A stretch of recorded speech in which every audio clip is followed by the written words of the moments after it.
네, 시청자 여러분 안녕하십니까? 구독자 여러분 안녕하십니까? 100원, 200원 후원해 주시는 후원자분들께도 이제 감사의 말씀을 드리고요. 오늘 화요일인데 밤 날씨가 춥습니다. 집에서 따뜻하게 이런 날 오뎅 국물에 그런 정종을 뜨겁게 해서 한 잔 마시면 상당히 괜찮을 것 같다는 생각이 들어가는데요. 제가 오늘 집에 가면서 이제 방송을 켠 것은 그런 것 같아요. 이제 50년대 초반생으로서 월남전에 참전한 경력이 있었던 참전 유공자가 한 달에 45만원 정도를 이렇게 복지 혜택을 받는데 수급자죠, 수급자. 그런데 이제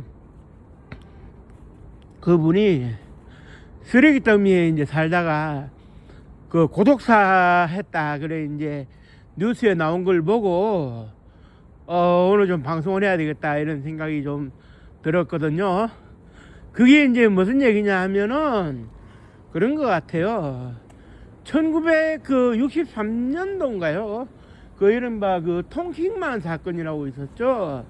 통킹만 사건이 이게 조금 조작이 됐는지 미국 측에 유리하게 해석이 됐는지는 모르겠습니다만은 도미노 이론이라는 게 있어요.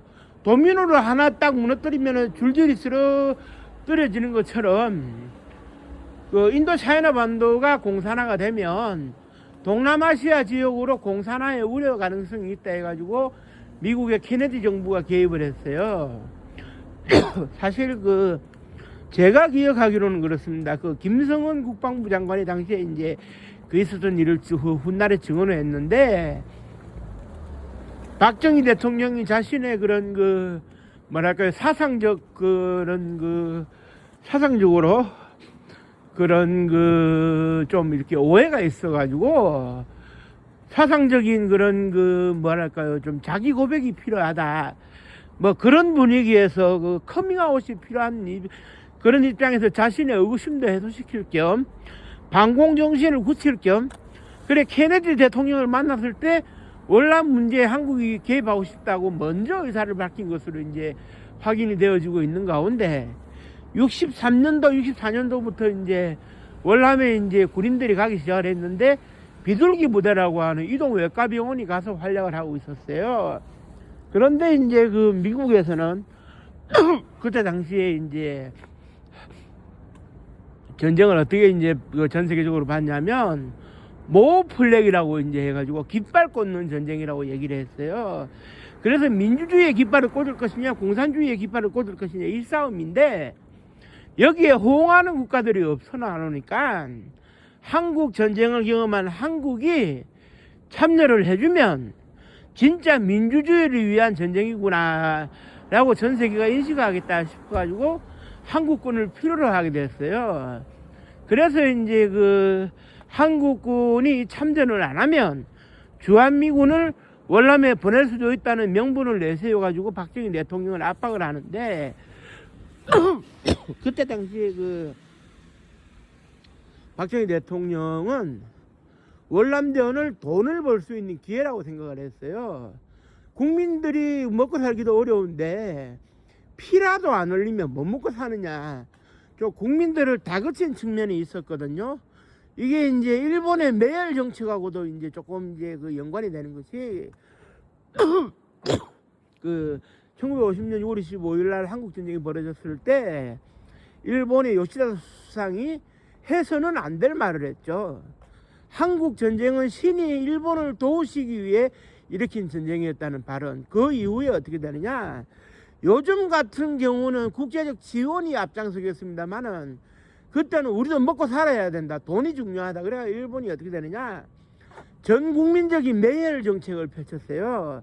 그래서 이제 그때 당시에 일본의 녹십자라든지 적십자 이런 데서 나서가지고 어떻게 되느냐? 국민들이 이제 헌혈을 이제 유도를 했어요. 그래 이제 전쟁터에서 희생되는 사람들에 대해 가지고 피를 수혈하기 위해서 국민들이 헌혈을 하도록 했는데 헌혈을 하는 게 그냥 헌혈하는 게 아니에요.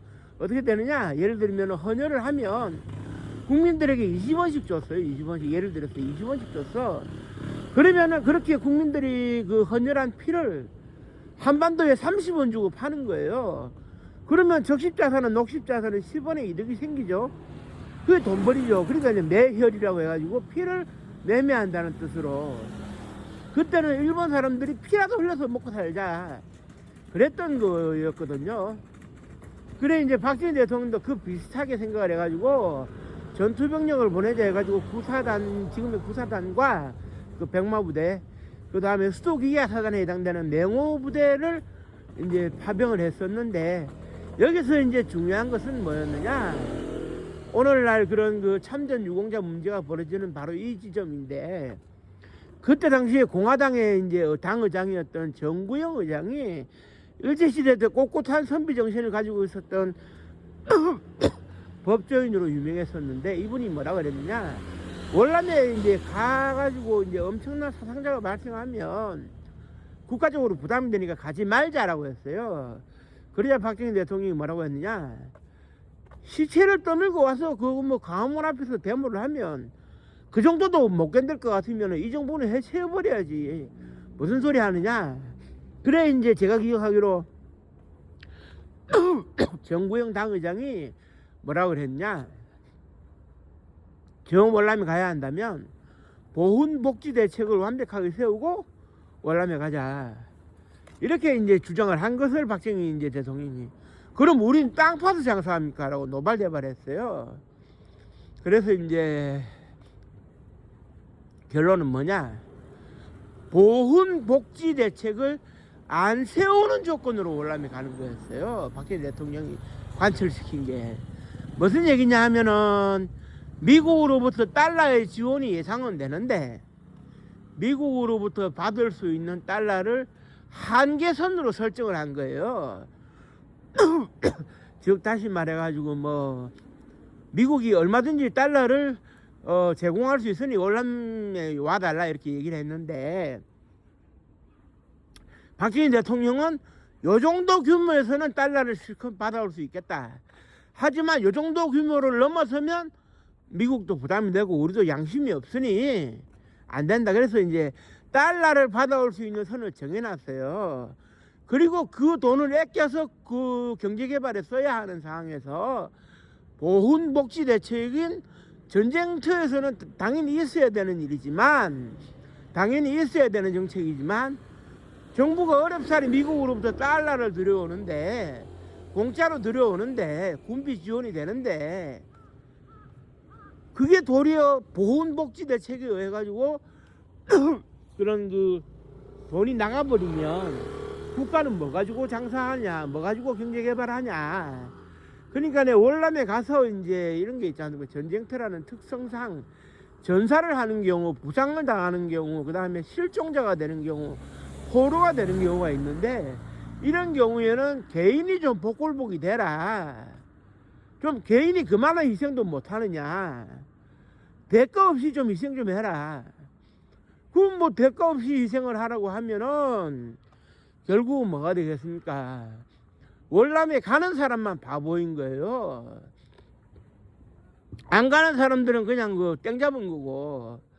그때 당시에 그 월남에 갈 때 그 자화상, 슬픈 자화상, 슬픈 자키라고 할까요? 그런 자화상을 살펴보면 어떤 저기가 있었느냐 하면 대단했어요.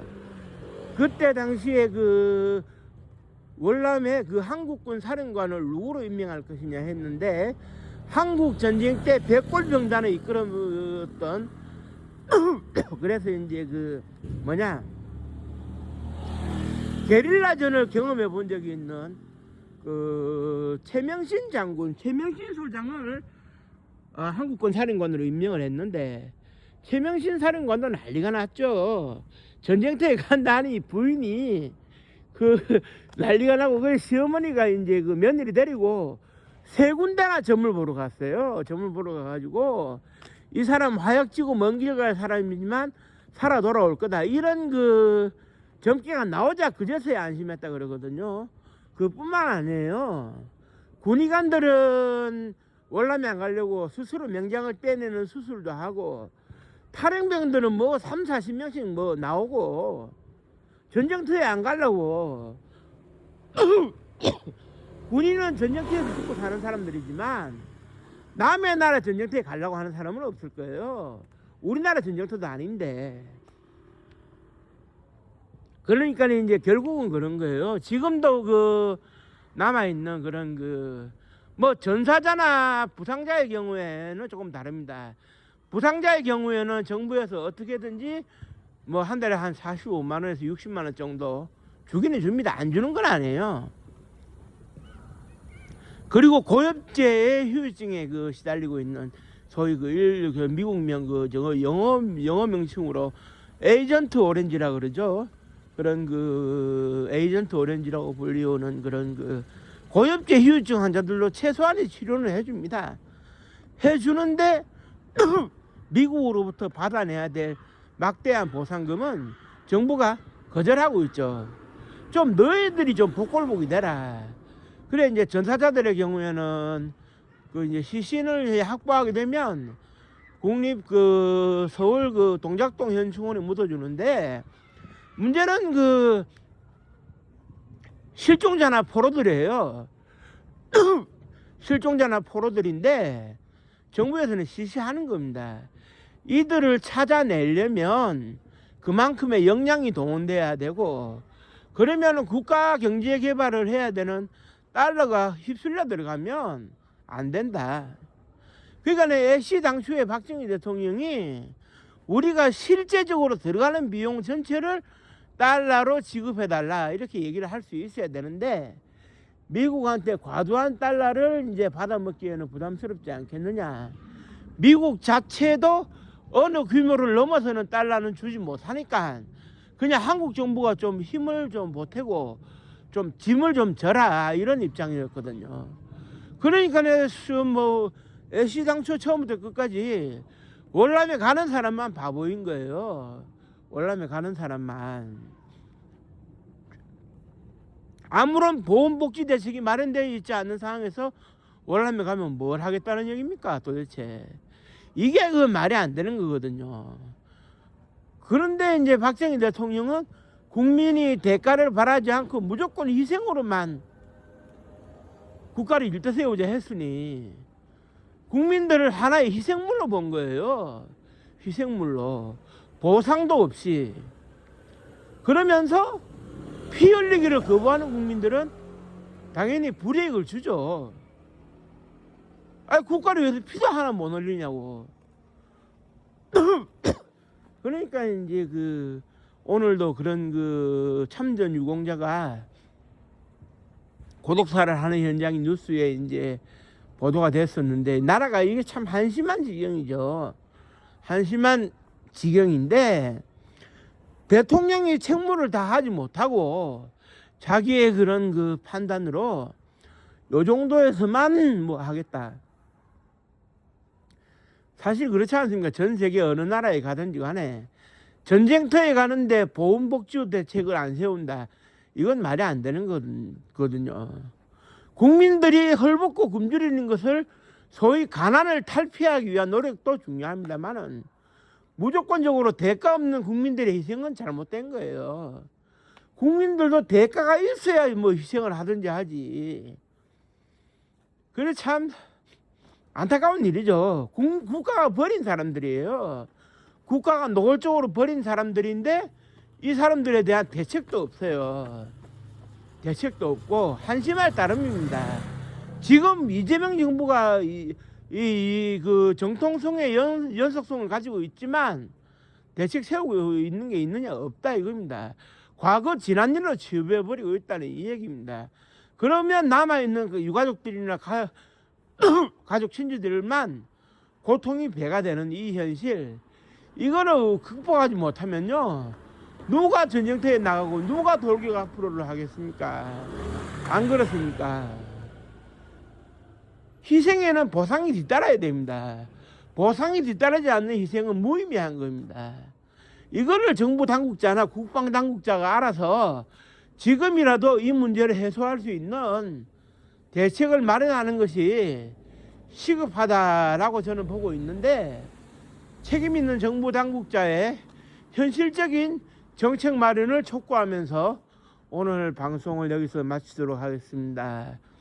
끝까지 시청해주신 모든 분들께 감사의 말씀드립니다. 고맙습니다.